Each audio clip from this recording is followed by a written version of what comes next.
Usurpación del poder, otros lo llamaron golpe de Estado, todos los sucesos que se dieron ayer en Venezuela que tienen atentos al mundo entero, pues hoy amanece Venezuela y se esperan dos manifestaciones del lado de Guaidó y del lado del presidente Maduro. Y esto pues queremos de verdad entenderlo y profundizar para estar cercanos a la actualidad y hoy Belisario Solano justamente nos va a ayudar. Don Belisario, muy buenos días, un placer tenerlo aquí. Buenos días, Patricia. ¿Qué esperamos en este amanecer? Esperando además que hayan dos manifestaciones fuertes que fueron llamadas para el día de hoy. Sí, hay una tensa calma en este momento en las calles de Caracas y en todo Venezuela en realidad, después de los hechos ocurridos el día de ayer, en donde el presidente Guaidó dio un remesón y hizo que atemperara realmente las fuerzas que eventualmente podía tener Maduro. Salió a las calles, le dijo al mundo que había un movimiento cívico-militar en donde ya la fortaleza de Maduro se está resquebrajando porque las fuerzas del ejército vienen en este momento ya cediendo terreno y pasándose al lado del pueblo venezolano. Lo de ayer fue realmente un pulso importante para medir hasta dónde podía Guaidó seguir en este proceso de lo que él llama la Operación Libertad. Al tomar ayer, por lo menos en algunos momentos, en horas de la madrugada, la base La Carlota le permitió a una serie de militares unirse a él.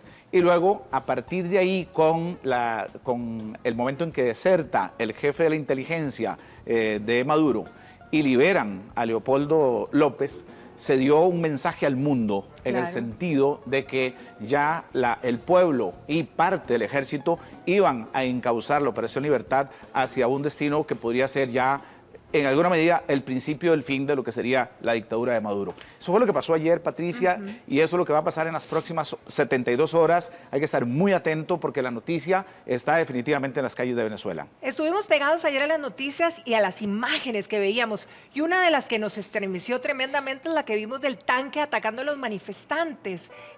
Realmente estremeció. Sin duda, eso es parte de las cosas más grotescas que pudimos ver ayer, solo que hay una diferencia en donde ya las fuerzas de policía también están defendiendo al pueblo. Sí. Hay ya fuerzas policiales leales al presidente Guaidó que le permitieron ayer controlar la acción de los militares afines a Maduro. También fue muy importante cuando Maduro llama a su gente, que son grupos que ellos tienen organizados para ir a atacar al pueblo en motocicletas, con gorras, etcétera, no respondieron.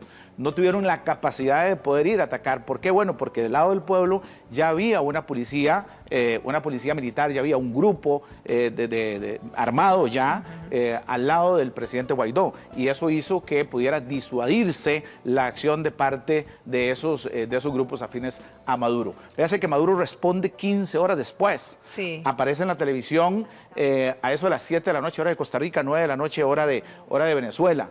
Pero hay detalle muy importante, Maduro no estaba en vivo en ese momento, a pesar de que todas las cadenas mundiales señalaban que su presencia era en vivo.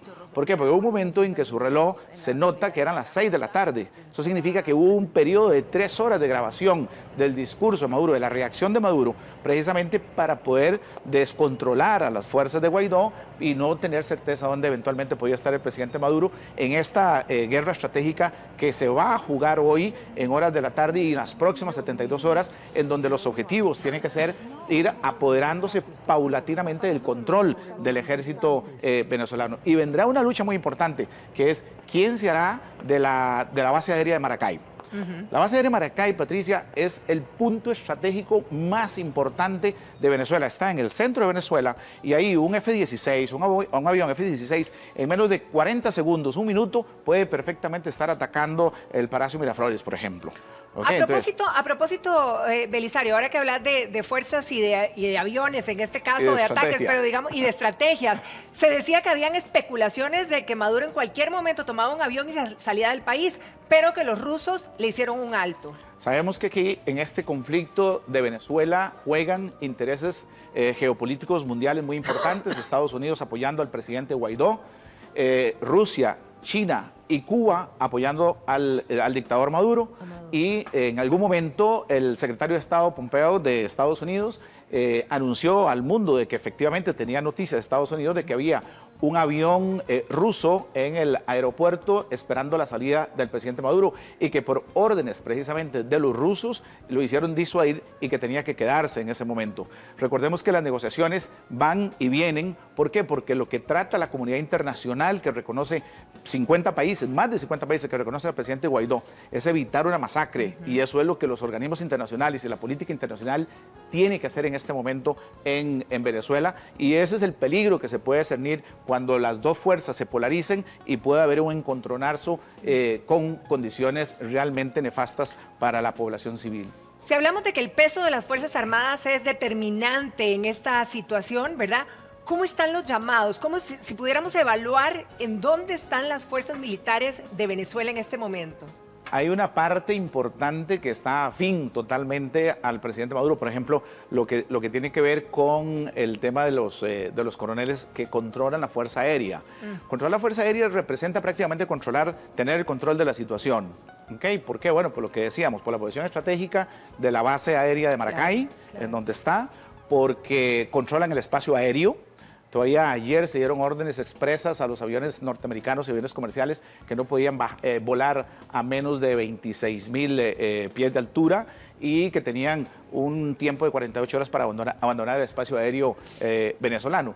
Esto va a empezar ahora, en las próximas horas, a tender a jugar un poquito más. ¿Por qué? Bueno, porque la jugada que se hizo ayer por parte del presidente Guaidó con la Operación Libertad dio buenos resultados en la política internacional. Logran sacar a un hombre que estaba preso político, como es Leopoldo López, lo pasan a una zona de seguridad como es la Embajada de España. Recordemos que una vez que este proceso decante en la salida de Maduro, Guaidó tiene que mantenerse como presidente al menos en un periodo de 18 a 24 meses para poder llamar al pueblo venezolano a elecciones libres. Y Guaidó no puede ser candidato. Entonces la oposición no puede estar acéfala. Entonces, ¿cuál fue la jugada de ayer? Ok, sacar a Leopoldo, asegurar a Leopoldo, inmunizarlo, fortalecerlo, blindarlo en alguna medida, precisamente para que sea el alfil o el delfín que va a saltar en su momento cuando ya las circunstancias geopolíticas cambien en Venezuela y necesite la oposición venezolana ir a un proceso de elecciones con un líder que el pueblo venezolano pueda creer y confiar. Y estoy seguro, por el cariño que le tienen y por haber sido un mártir en realidad del proceso, claro, ¿verdad? Por supuesto. Haber sido un alcalde de Chacao durante creo que 8 años con un gran resultado y al ser un líder fuerte de la oposición, maduro, templado digamos ya en el fuego de la adversidad, podría ser un candidato muy firme como para liderar la oposición y poder entrar a este proceso de reconstrucción de Venezuela. Ahora, ayer también entre las situaciones que se llevaron a cabo hubo una balacera o más de una balacera, y lo que se habla también en estos casos es de que Maduro también tiene aliados, evidentemente en la fuerza civil, y que usó personas civiles para que estén alborotando y llevando a cabo este tipo de situaciones. Eso se lo llaman los colectivos. O sea, así lo llaman, son grupos organizados que tiene el presidente Maduro y en donde ellos pagan a esos colectivos, ¿verdad? Hay gente que tiene incluso hasta antecedentes penales y responden a las órdenes en ese momento de Maduro. Pero ayer no le funcionaron, que fue una cosa interesante, no hubo reacción. Véase que las bajas civiles ayer fueron prácticamente mínimas. Sí. A pesar de lo grotesco que usted puede ver en la salida de las tanquetas y todo, no hubo una masacre, no hubo un resultado de heridos como eventualmente se podía esperar ante la reacción o la fuerza que podía tener el presidente Maduro hace 4, 5, 6 meses, ¿verdad? Y el que no le respondieran ayer los colectivos a Maduro ya es muy representativo. Eso fortalece la posición de Guaidó y además fortalece la posición política ahora del pueblo venezolano en el sentido de que va por un camino de orientar el proceso democrático hacia una organización más clara con la oposición en la cabeza de Leopoldo López de cara a entrar en un proceso de reconstrucción nacional. La posición de Costa Rica, Belisario, ¿cuál debería de ser? La posición de Costa Rica en este momento, el presidente Carlos Alvarado ayer fue muy claro, reiteró una vez más el apoyo al presidente Guaidó. Fue de los primeros países que reconoció, el primero fue Estados Unidos y uno de los primeros países que reconoció a Guaidó en su momento fue precisamente el presidente Alvarado.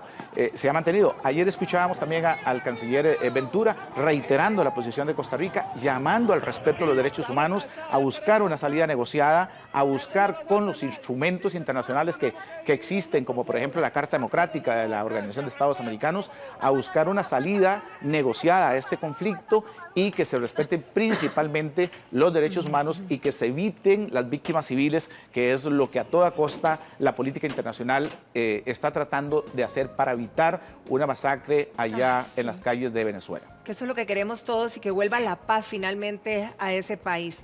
Bueno, y otra cosa que se está viviendo y específicamente aquí en nuestro país es el 1 de mayo, la celebración del Día del Trabajo, y aprovechando que usted está aquí, bueno, también uno se pregunta, ¿se restablece el directorio? Usted ha estado en la asamblea, ¿qué podríamos esperar? Belisario, ¿qué pasa el día de hoy? Sí, hoy es un día 1 de mayo donde el mundo entero recuerda a los mártires de Chicago, esa lucha precisamente, un 1 de mayo fue cuando logran los sindicalistas del mundo que la jornada de trabajo se reduzca a 8 horas y que se garantice ese derecho, y por eso es que se celebra el primero de mayo como el Día del Trabajador. Y aquí en Costa Rica coincide con la elección del directorio, o más bien coincide con el inicio del segundo periodo legislativo. Exacto. Eso es lo que en realidad sucede hoy. Y dentro de lo que pasa con este segundo periodo legislativo es que se tiene que elegir el directorio legislativo que va a regir del 1 de mayo al 30 de abril próximo, en donde van a haber 4 periodos, 2 periodos ordinarios, 2 periodos extraordinarios, en donde la iniciativa de ley la tiene el Poder Ejecutivo o bien los propios diputados. Hoy es un día muy protocolario, en realidad pareciera que no hay mayor conflicto en este momento. Carlos Ricardo Benavides tiene como amarrado entre 30 a 36 votos para convertirse en el nuevo presidente del Congreso. Eso le va a dar un perfil a la presidencia. Carlos Ricardo es un tipo muy preparado, hay que reconocerle, muy político, muy negociador, con una gran experiencia. Fue ministro de Turismo, fue ministro de la Presidencia. Carlos Ricardo Benavides es un líder joven de Liberación Nacional que está siendo apoyado por todas las fuerzas internas de Liberación, a pesar de algunos rumores por ahí que se decían que algunos diputados de Liberación no apoyarían a Carlos Ricardo en caso de que se hiciera una negociación con el PAC. Eso ya fue superado, por lo menos ya en la presidencia, una garantía absoluta del convenio firmado con Liberación, con el PAC, con 3 independientes, les garantiza 30, y con la posibilidad de que si Eduardo Cruchan asume la secretaría, pues los diputados de Restauración Nacional se sumarían y harían una cómoda mayoría de 36 diputados. Sería una sesión muy rápida en alguna medida porque no habría mayor conflicto si se negocian los puestos más importantes, que es la presidencia y las 2 secretarías. El resto, la vicepresidencia, las 2 secretarías, en realidad son suplentes, y eso queda como nada más como para conformar esa mayoría y hacer que inicie el año legislativo con una agenda muy dinámica, en donde creería que la ley de empleo público podría ser el caballo de batalla en estos próximos meses. Bueno, ojalá. Y a propósito del empleo, los que estamos trabajando el día de hoy, ¿cómo nos deben de pagar? Doble. Así de fácil. Simple. ¿Y si es extra, por ejemplo? ¿Y ¿Cómo? si trabajamos horas extras hoy? Cuidado ahí, puede ser triple. Hay que tener cuidado con eso. Hay que tener cuidado en el Claro, cálculo. hay que ver muy bien. Así es. Ahora, Belisario, ¿cuáles pudiéramos decir al día de hoy, en esta celebración del Día del Trabajador, las causas justas por las cuales, ya hablándole a la Asamblea y a los que nos gobiernan, deberían de estar ahí en esa prioridad? En la agenda de la dinámica legislativa. Correcto. Ok, yo creo que es vital, y este periodo legislativo, este primer año, le queda debiendo al país temas de productividad, de incentivo a la producción, de mejora en cuanto a las condiciones financieras de la familia costarricense, en el tema de empleo público, que va a ser parte de la agenda que se va a desarrollar. En reforma al Estado me parece que está muy deficitaria la acción de la Asamblea. ¿Por qué? Porque si bien es cierto, este periodo legislativo termina con 142 leyes, hay un porcentaje de esas leyes que es lo que nosotros llamamos, cuando estamos en la Asamblea Legislativa, en la jerga legislativa, llamamos proyectos chayote o leyes chayote. ¿Qué significa eso? Okay, que son simples. No tiene ningún... Ni fu ni fa, que se autoriza a la Municipalidad de Paraíso para que cobre impuestos, O que sea, se autoriza sin al mayor otro, trascendencia al pueblo, digamos. Exacto, que se autoriza para regalar un lote para tal y tal cosa. Entonces no tiene ninguna trascendencia. Claro, eso se dio mucho este año y se hizo un paquete de 142 y pareciera que eso genera una gran productividad de la Asamblea. Pero en realidad podríamos decir que las leyes esenciales de este primer periodo legislativo estaría el reglamento de la Asamblea Legislativa, que hay que reconocérselo a esta Asamblea Legislativa, es un gran logro de estos diputados. La reforma fiscal, sea como sea, estemos o no de acuerdo, fue un gran paso que se dio en la dirección correcta. Tal vez lo de armas podría uno pensar que fue un poquito claro en esa línea para que solo 2 armas por persona pudieran tener. Ahí, por ese lado, podríamos decir que esa es la gran herencia que nos deja doña Carolina Hidalgo y los diputados en este primer periodo legislativo, con una gran dinámica que tiene que tener don Carlos Ricardo a partir de ahora de impulsar empleo público, pero principalmente reforma del Estado, reactivación económica. Si no hacen eso, vamos a tener entonces dificultades en el tercer periodo legislativo. Ahora, ¿qué pasa, por ejemplo, con los trabajadores que hoy pues, no quieren trabajar y quieren más bien congregarse, ir a las manifestaciones, a las agrupaciones? ¿Qué pasa en ese caso? Ajá, no puede el patrón obligar hoy a nadie a trabajar, no puede. Es el día de descanso del trabajador, no hay, salvo temas de servicios esenciales, salvo temas en los cuales esté en peligro, en juego la vida de la empresa, digamos. De la empresa como tal. Por ejemplo, qué sé yo, los médicos, las enfermeras, los bomberos, sí, servicios esenciales, donde sea realmente esencial. Y tiene el derecho a manifestarse, tiene el derecho de ir. Y además de cobrar pues la jornada como tiene que ser de pago doble. No puede ser sancionado si el trabajador no llega hoy a trabajar, no puede ser sancionado bajo ninguna circunstancia porque es un derecho que le asiste al trabajador. ¿Cómo se podría trabajar, verdad, por mejorar las condiciones? Porque aquí en el programa que hablamos a diario y compartimos a diario con diferentes personas en diferentes trabajos, muchas veces se habla de mucha cantidad de trabajo, ¿verdad? Mucha entrega y muy poco retorno en lo que se refiere a lo que ganan y a lo que se gana, ¿verdad? Por lo que se hace. Bueno, pero también está en el otro lado la queja del empresario con referencia a la carga tan pesada que tiene, con referencia al impuesto a la renta, con referencia al tema del impuesto de ventas, con referencia a las cargas sociales, que son casi un 41% que tiene que presupuestarse ahí. Y entonces, en ese lado, pues hay que buscar un equilibrio. Por eso es que estábamos hablando, y yo considero que la gran tarea que tiene esta Asamblea Legislativa a partir del día de mañana es abocarse al tema de la reactivación económica. Yo no puedo repartir riqueza si yo no tengo riqueza. Claro. Un patrono no puede pagar más si no tiene las condiciones económicas para poder honrar e incentivar aún más al trabajador. Y lo que ha pasado pues es que hay empresas más bien que están cerrando, que están reduciendo personal para poder sobrevivir ante precisamente el impacto que va a tener la sociedad costarricense a partir de julio con el impuesto de valor agregado, del IVA, ¿verdad? En donde es un golpe a su cartera de un 13% a la hora que usted va al supermercado o que va a comprar o que va a tener servicios, y además es un golpe a su cartera cada vez que usted va a revisar su cuenta corriente cuando le paguen el salario. ¿Por qué? Bueno, porque ya ahí hay un castigo realmente importante porque el poder adquisitivo de su salario se le va a reducir al menos en un 13%. Bueno, esto va a ser todo un reto, no solo para el gobierno, sino para todos nosotros también, un reacomodo y equilibrio también entre trabajadores y patronos, que era lo que conversabas. Pero es importante decirle al trabajador como un consejo, vaya ordenando las finanzas, tenga mejor cultura financiera, vea qué gastos son importantes y no son importantes, siéntese con sus hijos o sus hijas y dígales, hijitos, mi presupuesto es tanto, esto es lo que yo gano, este mes no va a haber juguetes, esta vez no va a haber cine, esta vez no va a haber restaurante, pero el mes siguiente vamos a poder comprar un juguete, vamos a poder ir al cine, vamos a poder ir al estadio. Usted puede ordenar sus finanzas en casa, usted puede perfectamente ya a partir de este momento, estamos en mayo y nos quedan 2 meses para prepararnos y tener una mejor cultura financiera para que usted nos impacte en el mes de julio cuando ya usted sienta que los precios han subido un 13%, cuando usted va a comprar un servicio o va a adquirir un servicio, un abogado, un médico, también va a tener un impacto y le van a cobrar esa factura, que usted tiene que pagar un alquiler y que tiene que pagar un 13% más de ese alquiler o que tiene que correr a hacer una exoneración, en fin. Es el momento de prepararse, es el momento de una educación financiera sana que le permita a partir del mes de julio, atenuar un poco el impacto de la entrada en vigencia de la reforma fiscal que opera a partir de julio. Definitivo. Muchísimas gracias, don Beli, por habernos acompañado el día de hoy. Feliz Día del Trabajo para usted también. Claro. Y que pase un día lindo el día de hoy. Muchas Seguimos gracias. trabajando, ahora vamos para la asamblea. A seguir trabajando, pero todo lo que dijo al final va a determinar la paz en los hogares de Costa Rica. Estar ordenados determina la paz en el hogar, con los hijos, la familia, etcétera. Pero bueno, nosotros continuamos, tenemos un programa cargadísimo para compartir con ustedes. Ítalo está ya listo con nuestra siguiente experta.